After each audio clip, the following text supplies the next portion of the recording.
Hello YouTube, Dion from M.A.D with the unboxing of this HAMA TV shelf. So let's open the box and check closely whether this is a fine product for you and your TV set. And here we have everything. There's nothing else in the box. We have a user's manual here with all the important information of how to install this shelf on your TV. And actually we have it in different languages.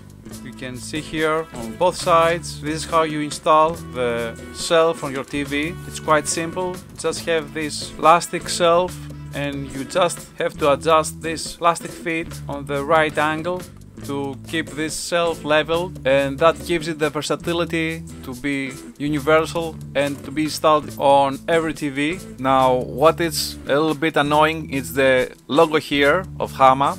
But thankfully this can be removed. This is a sticker that you just have to peel like that. Now I guess you shouldn't do that, but it's quite annoying for me and my OCD cannot accept this logo being on that side. I prefer a clean look of this shelf, and here we have it removed. Some residue will remain, but you can clean it with some isopropyl alcohol. So this is a sleek TV shelf.